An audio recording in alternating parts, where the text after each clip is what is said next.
Bonjour, mon nom est Ruben Pérez, je suis rabbin et avocat. J'aimerais d'abord commencer par remercier Academ pour cette opportunité, ainsi que ceux qui m'ont permis de commenter sur cette paracha. Ils se reconnaîtront. Donc la paracha sur laquelle on va commenter cette semaine, c'est la paracha de Noach. Donc quand on parle de Noach, on imagine une histoire presque enfantine, une arche, un déluge, des animaux qui montent deux par deux dans l'arche, et un arc-en-ciel dans le ciel. Mais cette histoire et ce récit est en fait dur, violent, il dérange. Dieu regrette sa création et détruit presque toute l'humanité. Donc à travers 3 épisodes, le déluge, les relations de Noach avec ses enfants et la tour de Babel, la Torah nous pose une question immense. Qu'est-ce qu'une société juste ? Plus encore, comment Dieu choisit-il de se relier à l'homme ? Choisit-il de se relier à l'homme comme un juge destructeur, comme un partenaire ou comme critique d'un modèle social trop parfait ? Cette paracha, pour moi, nous donne les bases de la construction sociale, la société voulue par Dieu. Commençons d'abord par une analyse de la génération du déluge. Dans une perspective d'absence de morale, où la Torah, le concept de moralité, n'a pas encore été donné à l'homme, comment expliquer la punition divine ? S'il s'agit de l'inceste, comme le définissent certains commentateurs, l'inceste du moment de la création d'Adam était nécessaire à la continuation humaine. Si on parle de vol, d'ailleurs comme l'explique Rashi, un vol qui a une valeur moins qu'une prouta, donc un vol d'un objet qui est en fait insignifiant, halachiquement parlant, d'après la législation juive, cela ne justifie pas la destruction du monde. Ce qui est intéressant aussi, c'est que, contrairement à d'autres endroits dans la Bible, Dieu ne donne pas à Noach le mandat de prévenir la société des perspectives de destruction, comme on peut trouver par exemple dans Yona, qui prévient les habitants de Ninive de leur destruction imminente.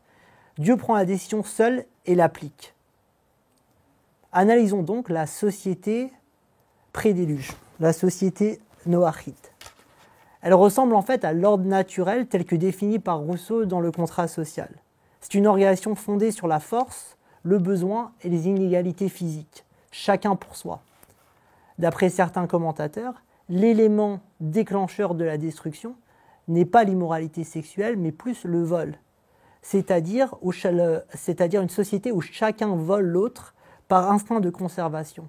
Une société définie par les rapports de force. Noach, dans cette société, est une anomalie. Effectivement, les seuls attributs de Noach, tels que définis par la paracha, sont ses toldot, sa descendance. Les 3 enfants de Noach sont Shem, Ham et Yafet. Rav Hirsch définit que le nom de chaque enfant représente un attribut social ou une diversité. Le nom Shem, par exemple, introduit le concept de l'objet, la capacité à concevoir et à nommer, le concept de possession et de structure sociale à travers la propriété privée. C'est aussi la définition d'une structure sociale à travers le concept de la parole. Le nom Cham, quant à lui, provient de la racine Chamam. C'est une impulsion, l'impulse sensible et passionnée qui est nécessaire à la création. C'est une énergie qui porte en soi la condition de l'autre, qui fermente et s'agite et qui est nécessaire au renouveau et à l'innovation. Le nom Yafet, quant à lui, est apparenté à Pétar, être ouvert. Il est aussi apparenté à Yafé, le beau. C'est l'âme imaginative, le beau, l'attrayant et la personne réceptive au beau. Ces 3 éléments composent la société ou l'idéal sociétal, l'idéal humain, qui permettent d'aller dans les voies de Dieu. Comme la paracha dit, « Et Elohim italer Noach ». Noach marchait dans les voies de Dieu, et ce sont ces éléments ou cette vision sociale que Dieu essaye de préserver après le déluge. Dieu est déçu d'une société purement individualiste et naturelle. Il est déçu de sa propre création, de son échec créateur, tel qu'exprimé en fin de parachat de Bereshit, Vaïnachem Hashem qui asta et Adam, vaïtiatsev el libo.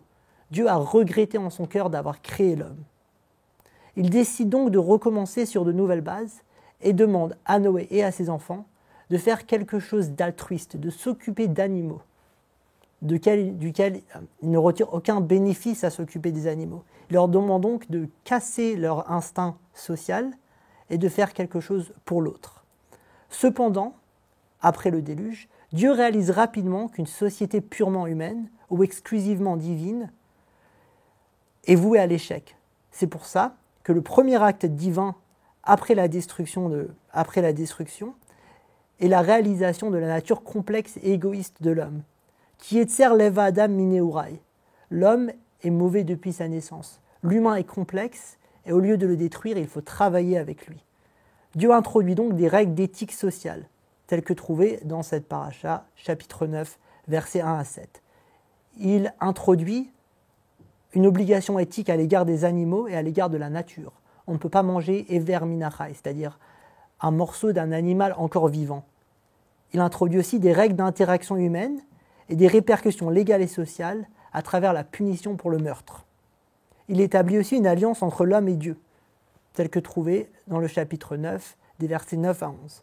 Dieu ne détruira plus le monde, il ne recommencera plus à zéro et travaillera donc avec l'homme pour construire l'humanité. C'est d'ailleurs cette nouvelle réalité sociale qui émerge de la Teva. En effet, dans le chapitre 9, verset 18, la Torah nous dit « Vayi bene Noach hayotzi minat Teva Shem Cham et Yafet ». Ceux-ci sont ceux qui sont sortis de la Teva, les enfants de Noach, Shem, Cham et Yafet. Ce verset est répétitif. La paracha nous ayant déjà précisé qu'ils étaient sortis de la Teva plus tôt, Vayetse Noach ou Beno Veishto, ou Bana Veishto. Cette répétition nous indique donc qu'un nouvel ordre social sort de la Teva, basé sur les fils de Noach et basé sur l'ordre social qu'ils incarnent. On observe d'ailleurs cette nouvelle structure dans la continuation de notre paracha. Effectivement, après la sortie de la Teva, donc après la sortie de l'arche, Noach devient cultivateur et finit par s'enivrer. Dans son état d'ébriété, il se fait abuser, il se fait railler, selon certains midrashim, selon le Talmud d'ailleurs, il se fait ou soit violé ou soit castré par son fils Ham. On retrouve dans l'action de Ham des vestiges de la société et de l'ordre naturel dans lequel il a grandi. Effectivement, en voyant son père dans un état de vulnérabilité, Ham en profite pour établir un nouveau rapport de force, une dominance avec ce dernier en lui retirant son indépendance sexuelle. Il domine son père et essaye de justifier son acte en recherchant l'approbation de ses frères. Tel que dit le verset, Vayaged lishne echav bachutz. Il sort et court chercher l'approbation de ses frères et c'est en essayant de justifier son action.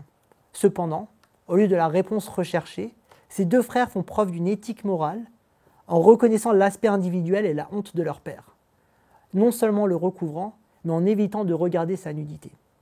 Dans cet épisode, la justice imposée à Ham n'est pas de nature divine, mais est purement humaine. La réponse légale à son action est un abaissement de nature sociale ou l'introduction d'une hiérarchie sociale. Effectivement, Noé maudit son fils Ham en lui disant qu'il sera Eved Avadim, esclave des esclaves, introduisant donc une nouvelle hiérarchie sociale. Mais dans la continuation de notre explication précédente, la passion, donc Ham, qui était avant considérée comme un élément fondateur du nouvel ordre social, se voit recalée. La passion dans l'ordre social se doit être limitée par Shem, donc l'autre, et Yafet, le beau, la cohésion sociale. On observe donc l'émergence du premier contrat social ou le premier ordre civil où la passion, l'instinct individuel est mis de côté, asservi à la raison et au bien-être collectif. D'ailleurs, Kénan, le descendant de Ham, veut dire asservi.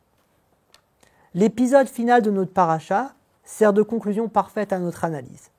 Effectivement, l'épisode de la tour de Babel, qui peut être trouvé dans le chapitre 11 de notre paracha, commence par la description de ce qui semble être la parfaite cohésion sociale. Vaikol haaretz safa achad ou dvarim achadim. Une même langue et de mêmes paroles. Cette société qui commence à développer des outils industriels essaye de se sédentariser et décide de construire une tour afin de ne plus se disperser. Après une société individuelle et violente, le monde semble enfin s'apaiser et retrouver un ordre social cohérent. Dans une interprétation purement textuelle de cet épisode, laissant de côté les commentateurs qui disent que l'humanité essaie de se rebeller contre Dieu, il est difficile de comprendre la décision divine de démanteler ou de disperser une société unie. En effet, Dieu semble presque jaloux de cette entreprise. Il descend voir les constructions humaines et se dit « cette société peut marcher ». Comment comprendre donc ce qu'il semble être une punition non méritée? Une explication possible est que Dieu observe un nouveau modèle social, aseptisé, unique et démuni de toute voix discordante, uni autour d'une unique vérité, une tour touchant le ciel. Cette société ultra formatée par une seule langue et une idée unique, Devarim Achadim, ne pouvait servir de modèle à une société à l'image divine, qui se doit d'être vivante, vibrante de contradictions, et fixée dans l'idée de Shivim Panim la Torah, qu'il existe 70 différentes facettes de comprendre la parole divine ou de conceptualiser Dieu. Une société à l'image divine, dans laquelle l'homme est un partenaire, se doit d'avoir une multiplicité de vérités qui s'affrontent et se font face dans une cacophonie divine. La multiplicité des langues ne devrait donc pas être perçue comme une punition, mais comme les prémices d'une société parfaite dans sa diversité, son Shem, son Ham et son Yafet. Dans un monde où certains rêvent d'uniformité religieuse et d'autres de repli individualiste, la Torah nous rappelle que la véritable image de Dieu, la véritable société divine dans laquelle l'homme et Dieu travaillent main dans la main, c'est la pluralité vivante. Dieu préfère le désordre des langues à l'ordre mortifère d'une seule voix. Merci beaucoup et Shabbat Shalom.